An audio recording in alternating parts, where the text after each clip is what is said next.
El Señor esté con ustedes.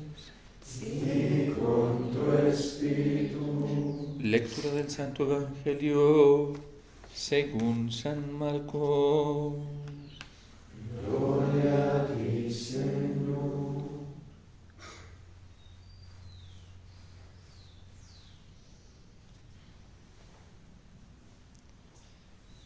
En aquel tiempo Jesús y sus discípulos iban de camino subiendo a Jerusalén y Jesús se les iba adelantando. Los discípulos estaban sorprendidos y la gente que lo seguía tenía miedo. Él se llevó aparte otra vez a los 12 y se puso a decirles lo que le iba a suceder. Ya ven que estamos subiendo a Jerusalén y el Hijo del Hombre va a ser entregado a los sumos sacerdotes y a los escribas. Van a condenarlo a muerte y a entregarlo a los paganos. Se van a burlar de él, van a escupirlo, a azotarlo y a matarlo, pero al tercer día resucitará.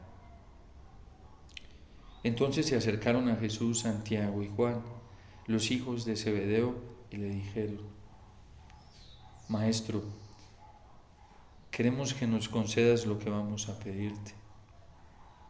Él les dijo: ¿qué es lo que desean?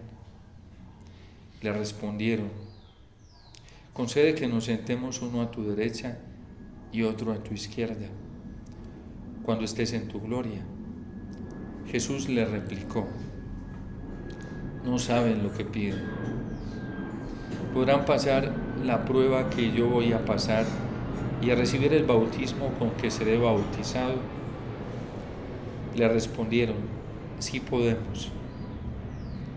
Y Jesús les dijo: ciertamente pasarán la prueba que yo voy a pasar y recibirán el bautismo con que yo seré bautizado. Pero eso de sentarse a mi derecha o a mi izquierda no me toca a mí concederlo. Eso es para quienes está reservado. Cuando los otros 10 apóstoles oyeron esto, se indagaron contra Santiago y Juan. Jesús reunió entonces a los 12 y les dijo: ya saben que los jefes de las naciones las gobiernan como si fueran sus dueños y los poderosos las oprimen. Pero no debe ser así entre ustedes. Al contrario, el que quiera ser grande entre ustedes, que sea su servidor. Y el que quiera ser el primero, que sea el esclavo de todos. Así como el Hijo del Hombre, que no ha venido a que lo sirvan, sino a servir y a dar su vida por la redención de todos. Palabra del Señor. Gloria a ti, Señor Jesús.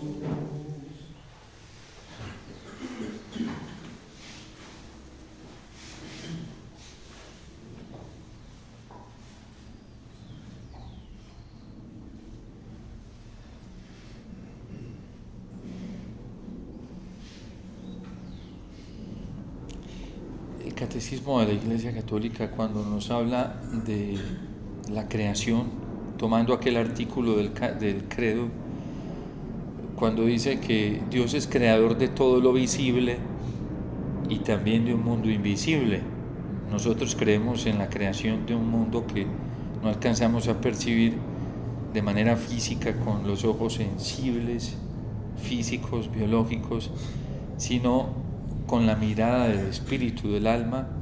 Habla de la creación de los ángeles.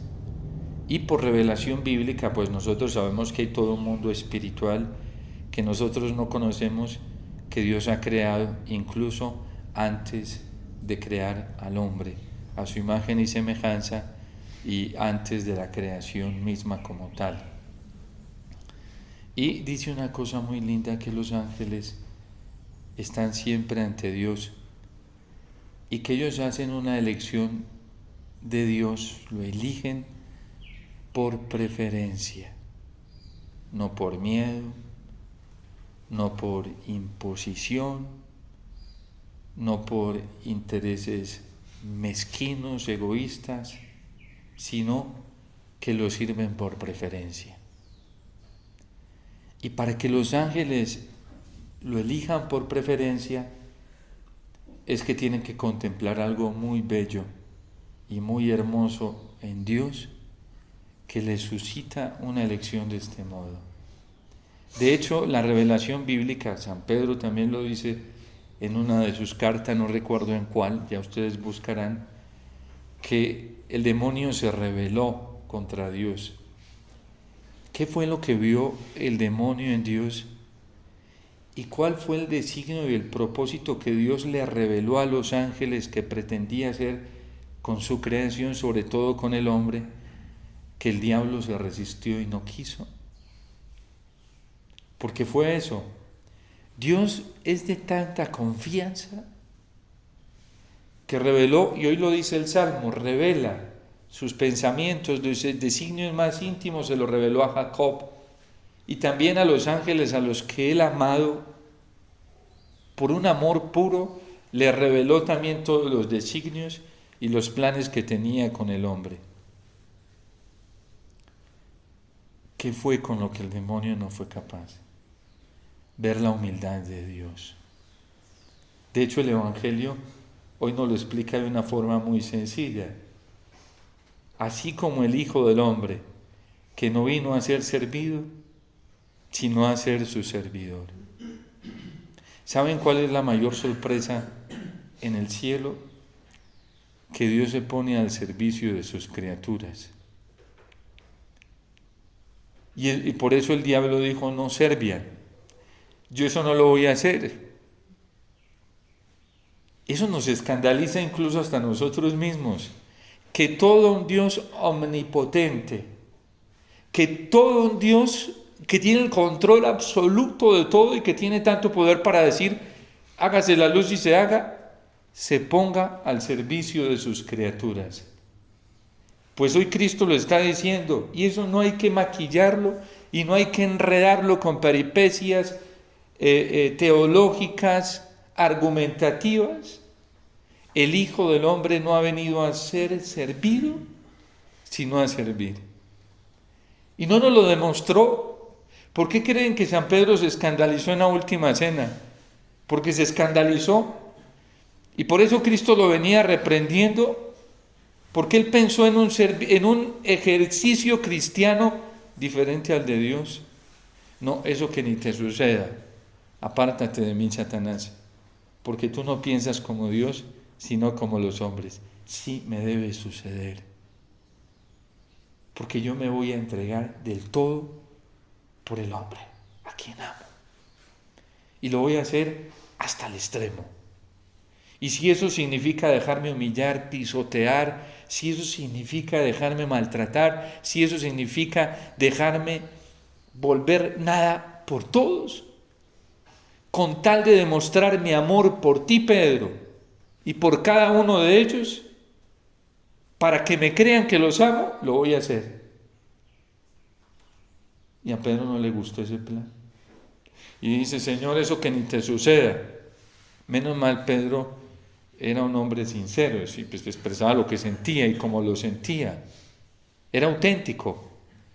Y por eso Pedro tuvo un beneficio más grande, o bueno, si podemos llamarlo así, sí, un beneficio en su propia vida más grande que Judas, porque Judas fue asolapado.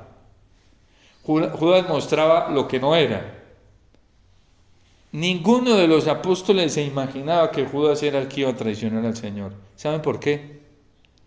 Porque era el que se maquillaba de humildad, el que más se maquillaba de obediencia, el que más se maquillaba de amor, el que más se maquillaba de fidelidad. Así era Judas. En la última cena San Juan lo expresa claramente.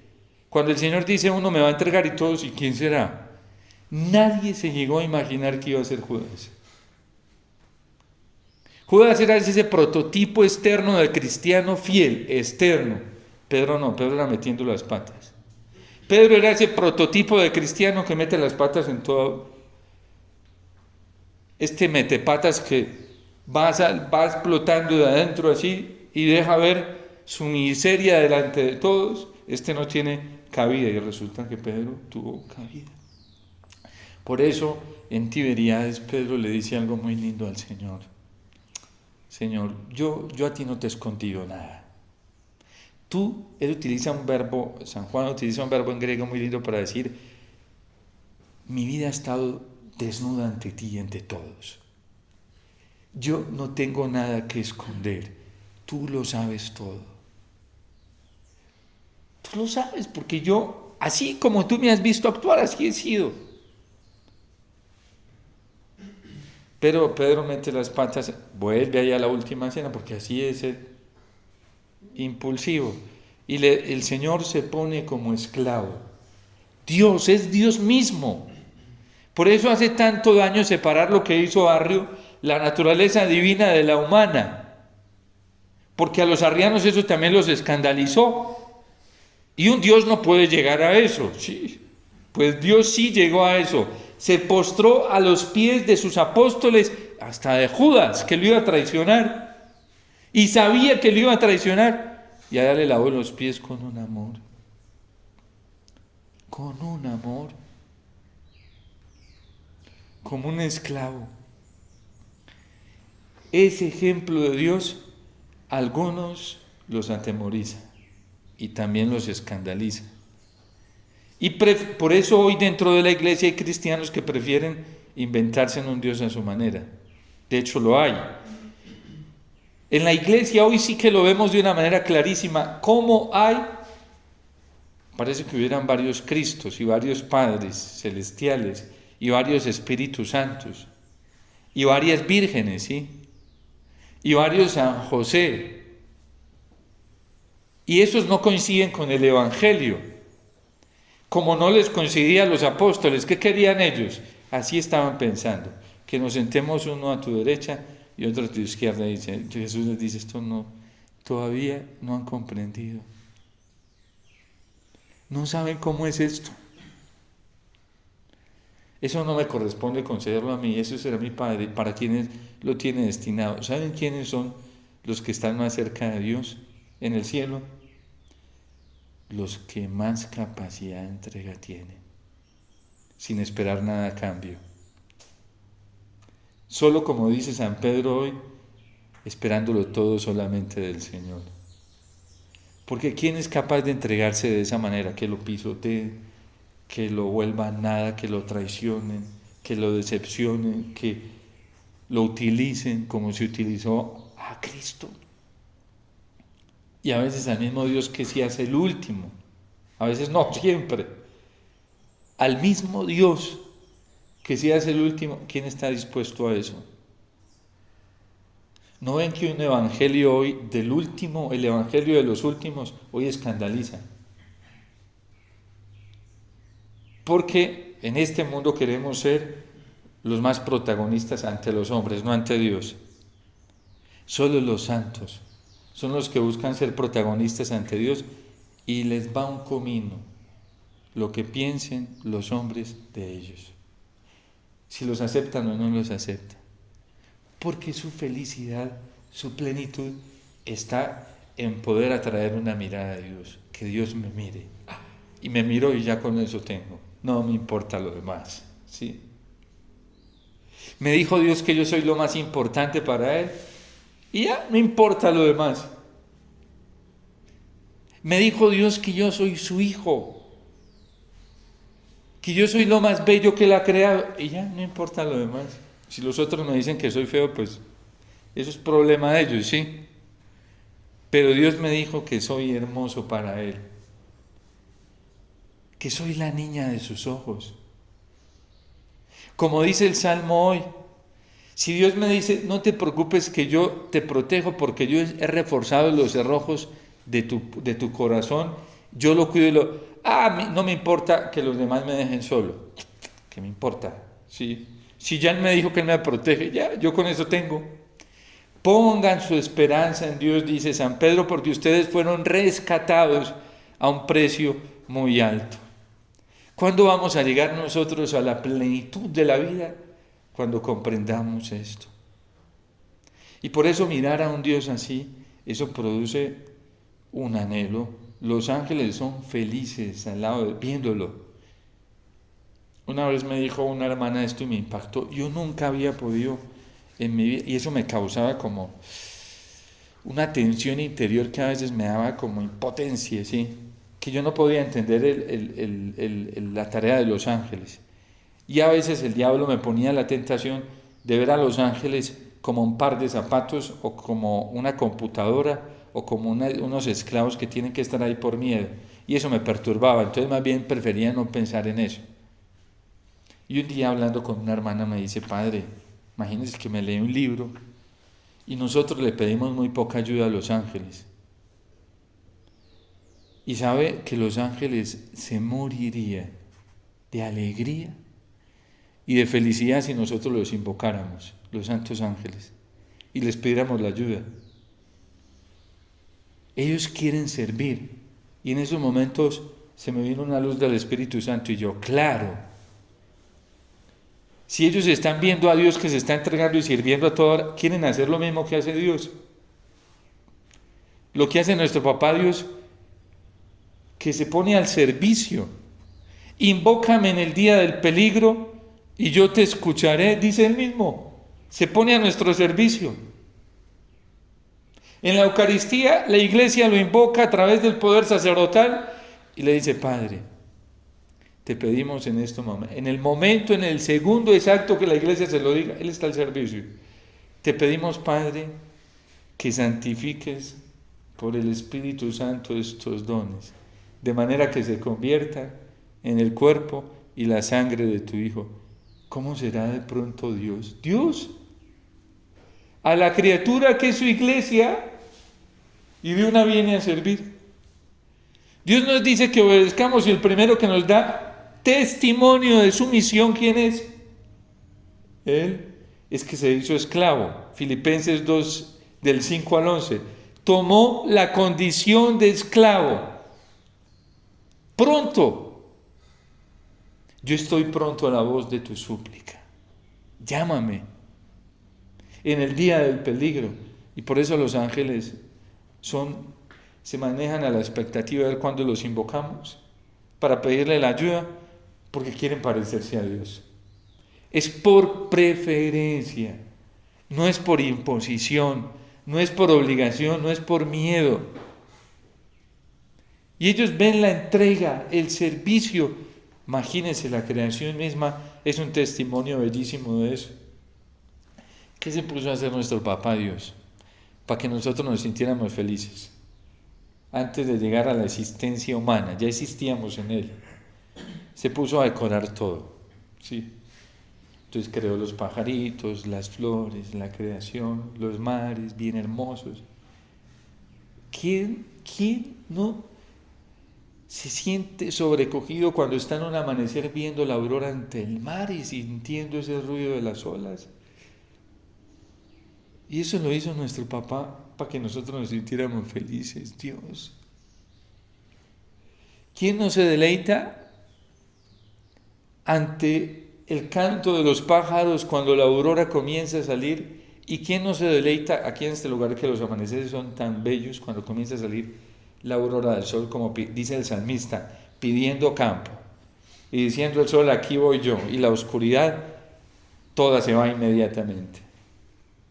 Ante esa sublimidad, Dios hasta el sexto día trabajó para tenerlos todo listo. Y por eso los salmistas se sienten sobrecogidos de tanto amor.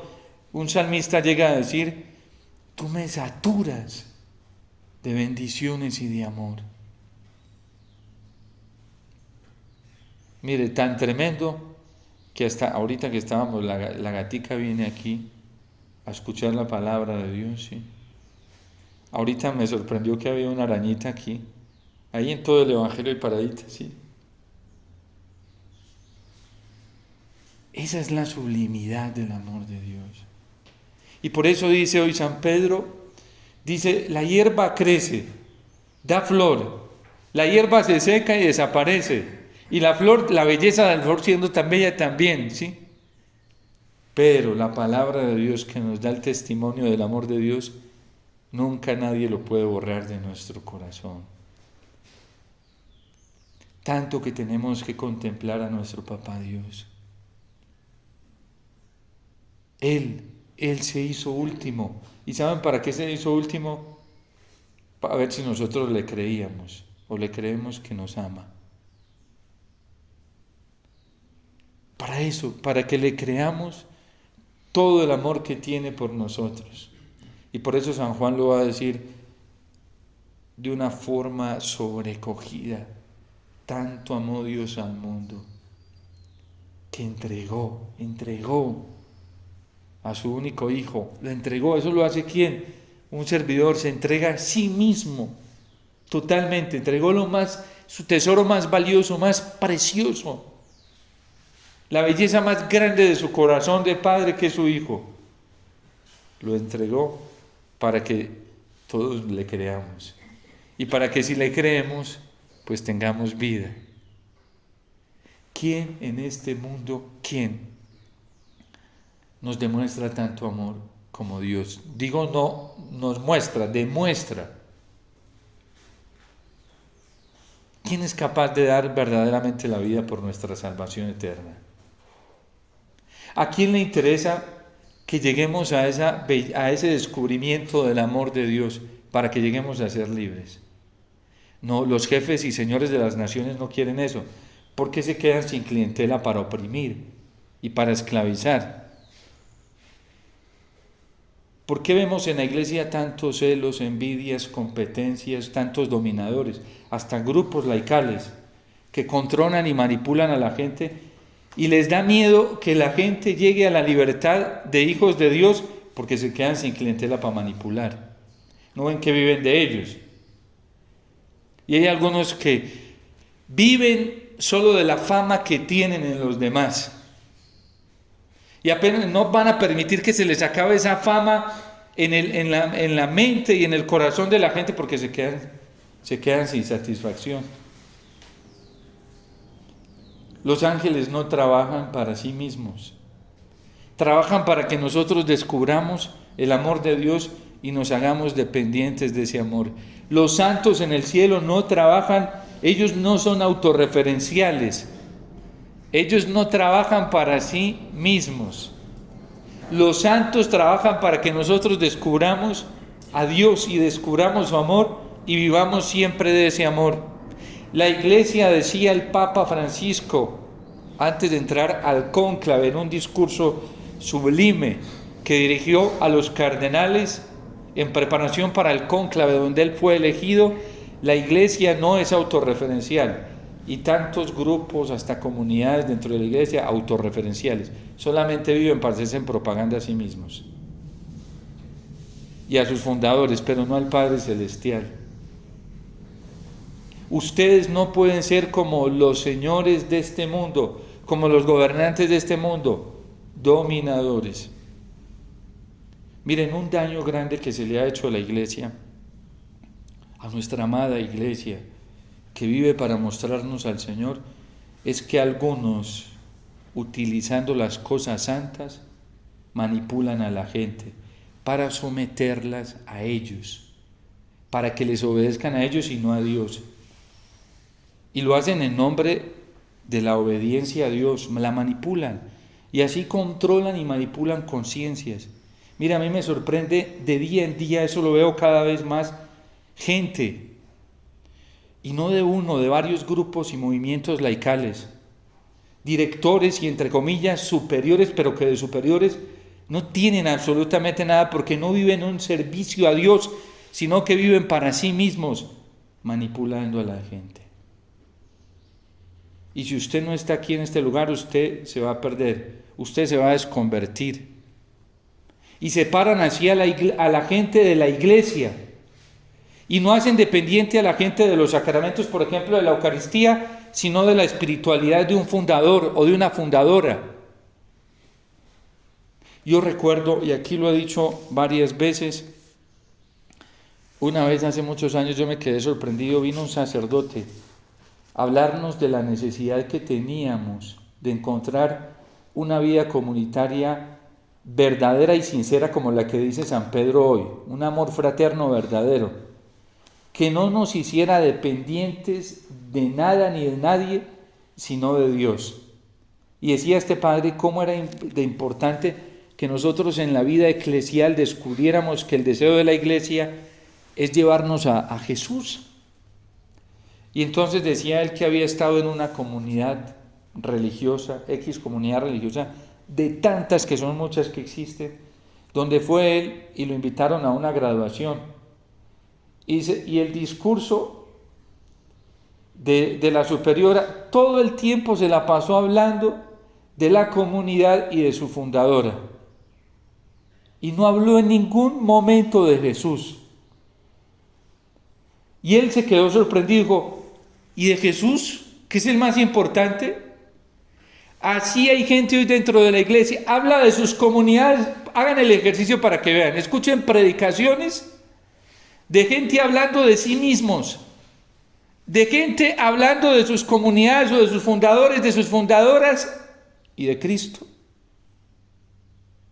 y del Padre Celestial y del Espíritu Santo que es la obra, que hace la obra, y de la iglesia que es la verdadera comunidad de comunidades.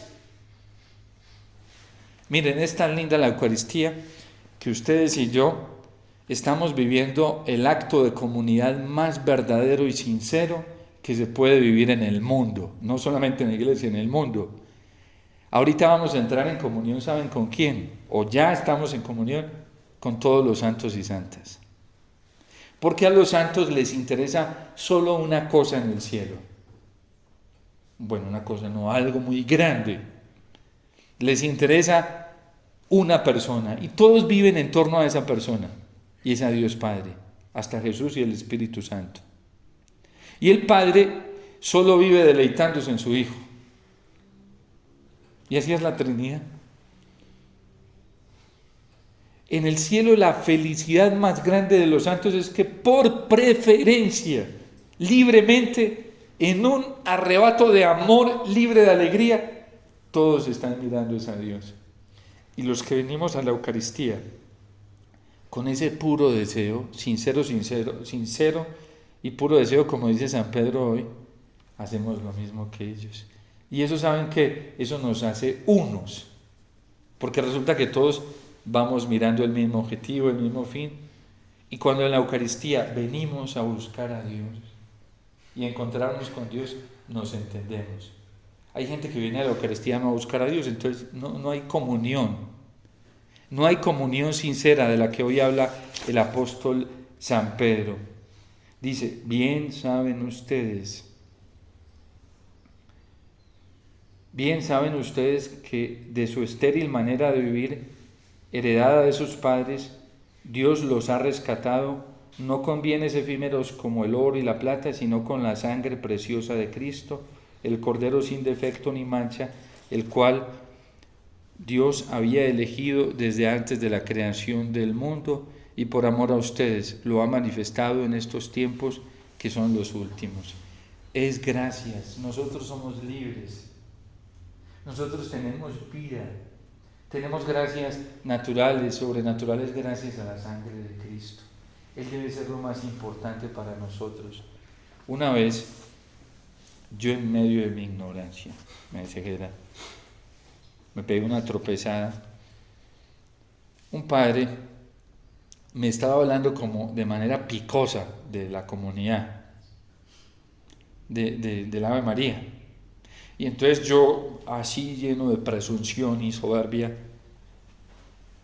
le dije, padre, es que yo amo el Ave María y yo del Ave María, de la comunidad del Ave María, he recibido todo. Y el padre se escandalizó. ¿Todo? Y yo, sí. Todo lo que yo soy lo he recibido. Y me dijo, tú no lo has recibido todo del Ave María. Qué errado estás. Lo has recibido de Dios. Y yo por dentro venían tentaciones de decir, este padre tan soberbio. Tal. Y después me fui a orar y dije, qué chocada tan grande. Este padre tiene toda la razón. El Ave María es un medio preciosísimo, belleza, pero no es más que un medio. Ya, no más. Lo que yo soy, lo que yo tengo, todo cuanto soy, todo cuando tengo, de valioso de quien lo ha recibido, ustedes no fueron rescatados ni con oro ni con plata. Lo he recibido de Dios. Y hay gente dentro de la iglesia que dice, Padre, es que yo, sin este grupo, este movimiento, sin esta persona, yo no puedo vivir, todo se lo debo a... ¿Cómo así? Eso es una ofensa a Dios. Yo, en la ceguera de la presunción y de la soberbia, hasta que es verdad. Yo todo lo que tengo, lo que soy de bueno, lo que tengo de bueno y lo que soy, se lo debo solamente a la sangre de Cristo y a mi Padre del cielo. Nada más. Mi mamá, mi papá, unos medios preciosos, bellísimos, unos tesoros hermosos que Dios me dio, pero el catecismo es claro y la iglesia es clara en decir son causas segundas.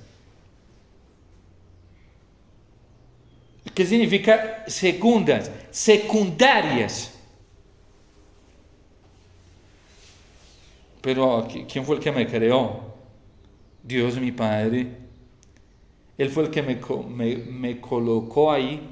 Si ellos me desearon, mi papá y mi mamá, en el pensamiento de ellos primero. Y después en el seno de mi madre. Y después le inspiró a ella que me debía cuidar y proteger. Fue él. Y ahora le inspira, ella siempre me dice algo muy lindo, a pesar de que yo no hablo casi con ella. Mijito, usted siempre está en mis oraciones. Y eso me da mucha alegría. Yo por eso no necesito llamar a mi mamá ni preguntar, con que ore por mí, ya eso es suficiente, ya me hace sentir pleno. ¿Sí? ¿Y quién le inspira esa oración por mí? Un Dios que me ama y que le dice, bueno, me vas a orar mucho por tu hijo, ¿sí?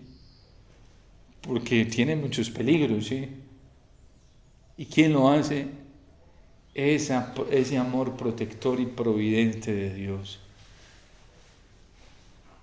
Es Dios. Nosotros nos leemos, ¿cómo hay gente tan asfixiada por la ceguera dentro de la iglesia y sobre todo laicos? Que yo no puedo vivir si no estoy en esta comunidad, que yo no puedo vivir, yo tengo que florecer acá. Uno tiene que florecer en la iglesia, ¿sí? Y uno tiene que vivir de la sangre de Cristo, de la vida del Señor. Porque dice el Salmo bellamente hoy, glorifiquen al Señor. Juan, Matías, dice Jerusalén, pero es María, Nancy, glorifica al Señor. Ríndele honores a Él, María, Juan, Mateo, Omar, solo a Él. No a un grupo, no a un movimiento, no a una comunidad, lo que me estaba pasando, sí. Ríndele honores solo a Él, porque Él es el que refuerza los cerrojos de tus puertas. Él es el que te protege para que el diablo no te acabe. Y bendice a tus hijos en tu casa. Es tan lindo el Señor que fuera de que nos protege y nos bendice a nosotros, a mí me encanta traer todo lo que puedo de la Eucaristía, todas las personas, porque voy creciendo todos los días, no es que lo sea, pero me esfuerzo porque sé, es la certeza de que yo todo lo que le traiga a mi Padre del cielo, ¿sí? Dentro de mí, Él lo va a bendecir. Entonces yo trato de quedarme con la certeza de que todo lo que yo le traiga aquí, Él lo bendice. Y aquí dice el Salmo, Él bendice a tus hijos en tu casa.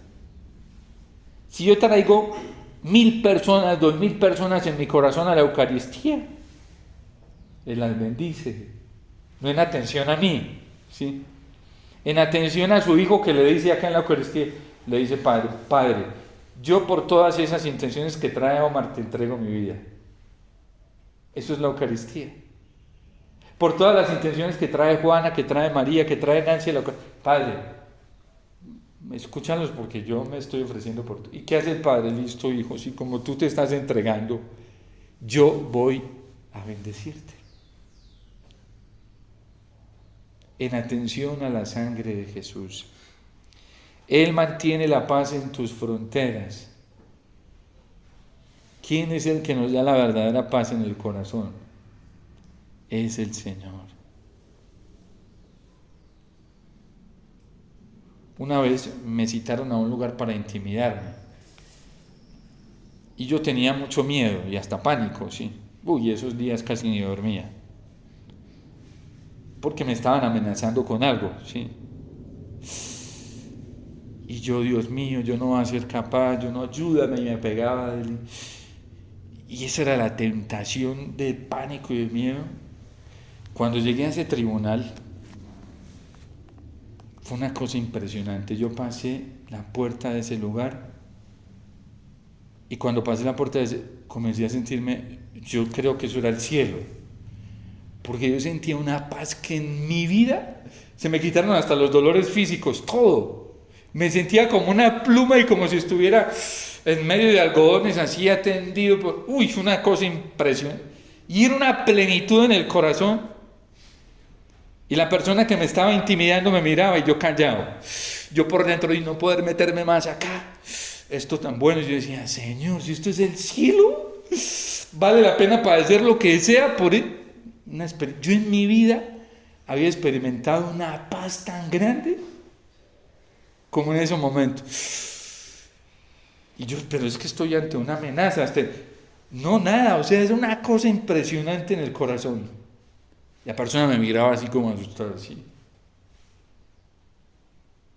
Y entonces me intimidaban y nada, y yo ahí dentro disfrutando una plenitud que yo a veces le digo, ay Señor, qué rico estar siempre así. Pues esa es me dio una degustación de lo que viven los santos, una pequeñita de lo que ellos ya viven de una manera inmensa en el cielo, ¿sí? Ha puesto paz en tus fronteras y con su trigo mejor sacia tu hambre. Es verdad que lo hace. Él envía a la tierra su mensaje y su palabra corre velozmente.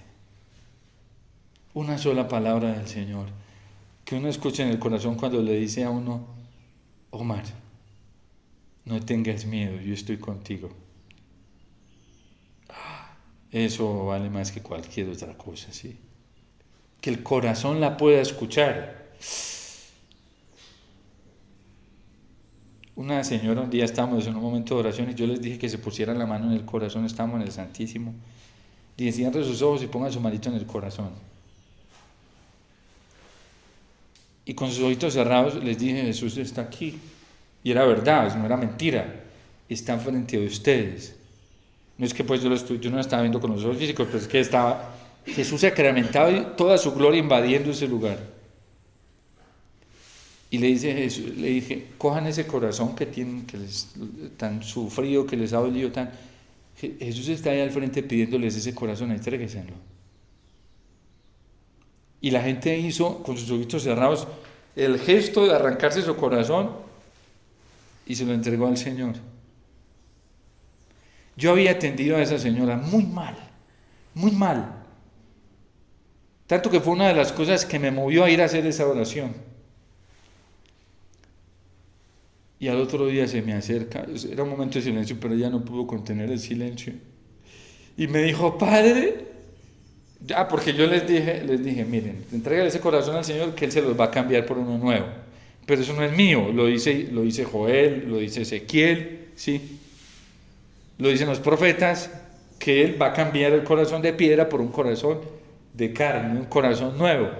Pues yo, recordando eso que dice, les dije, se va a cambiar el corazón. Y al otro día llega la señora y me dice, Padre, a la risa se le veía su rostro renovado con una belleza sublime. Y me dijo, Padre, el Señor anoche me cambió el corazón. Tengo un corazón nuevo. Eso lo estaba viviendo, la verdad. Lo que dice San Pedro hoy, esa esperanza que no falla. Porque es lo que hace el Señor. Y sobre todo en el misterio de la Eucaristía, Dios renueva esa transformación que hizo en la vida de cada uno de nosotros en el bautismo, que el mundo y el diablo la sofocan. Porque es verdad que esta semilla que Dios derramó en nuestro corazón, tiró en esta tierra, a veces crece entre abrojos, pero nosotros debemos luchar para que los abrojos se esterilicen, se sequen y nuestro corazón llegue a ser una tierra buena que produzca mucho fruto. Entonces, volvamos a esta palabra del Señor que es bellísima, ¿sí? Él envía a la tierra su mensaje y su palabra corre veloz. Le muestra a Jacob su pensamiento, sus normas y designios a Israel. Este amor Dios nos lo revela en el corazón. ¿Qué recibió esa mujer ese día? Una revelación de Dios.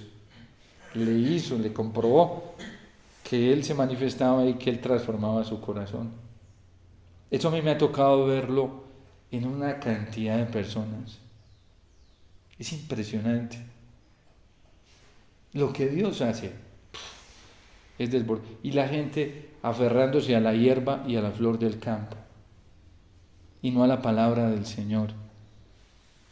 Hoy la gente está llena de miedo, por eso la gente es dependiente de los instrumentos, de grupos, de comunidades, No, de lo único que nosotros debemos hacernos dependientes es del Señor y de su amor, no más. Esa es la voluntad de la Iglesia católica. Para eso la Iglesia nos entrega todos los días a Jesús en los sacramentos, para que nos dice: miren, hijos, ámenlo a Él, háganse dependientes solamente de Él, vivan de Él, nada más. Es del Señor que nosotros nos debemos hacer dependientes.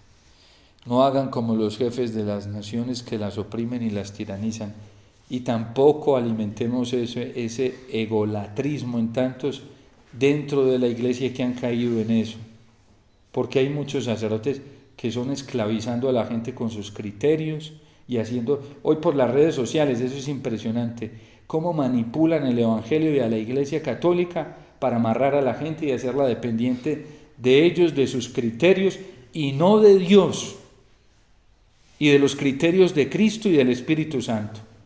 Y hay gente que es fiel todos los días dándole clic a la campanita, como títeres, sin voluntad, y dejando al Santísimo solo, y allá si no le van y le tocan la puertecita al Señor en el Santísimo para decirle: Señor, aquí vengo a tocarte la puertecita del corazón. Pero esclavos allá. Los medios de comunicación son buenos cuando les sabemos dar un buen uso, pero cuando los viciamos y nos hacemos dependientes de ellos, nos volvemos en títeres y esclavos de ellos. Son ayuda para llegar a Dios, no son señores absolutos. Y quien evangeliza a través de los medios de comunicación, su prioridad no es darle clic a la campanita, sino vaya donde Jesús, termine dependiente del Señor y del Espíritu Santo. Pero ¿cómo así? Dele clic a la campanita, no, vaya al sagrario, vaya a la Eucaristía, hágase dependiente del Señor, vaya a la Biblia, hágase dependiente de la Iglesia en el catecismo de la Iglesia Católica, vaya, dele clic allá a las hojitas del catecismo, estúdielo, vaya, lea más la palabra del Señor, medítela, órela, que como dice San Pedro hoy, ella no se desvanece. No le hagamos ese daño a la gente, y la gente no debería ser consumidora pasiva, así los llama el catecismo de la Iglesia Católica, consumidores pasivos que terminan siendo esclavos de eso. Y la Iglesia lo dice, el catecismo lo dice en el 8º mandamiento, el cuidado, recogiendo todo el magisterio de la Iglesia y lo que dijo el Concilio Vaticano II sobre los medios de comunicación: cuidado, hagan uso de ellos, pero con cuidado, no se hagan consumidores pasivos, disciernan, pero no, terminamos dominados. Este mundo cibernético en el que se mueve el Evangelio hoy, a muchos el diablo los tiene atrapados ahí, y muchas de esas personas ya no le encuentran sabor a la Eucaristía, al Santísimo, a la oración, porque son consumidores pasivos. Cuidado, porque son medios, no son absolutos. Eso no es absoluto. El absoluto es el Señor, pero se convierten en señores y dueños y tiranos y dominadores y controladores de la gente, y así quienes participan en esto van entrando en esa misma línea.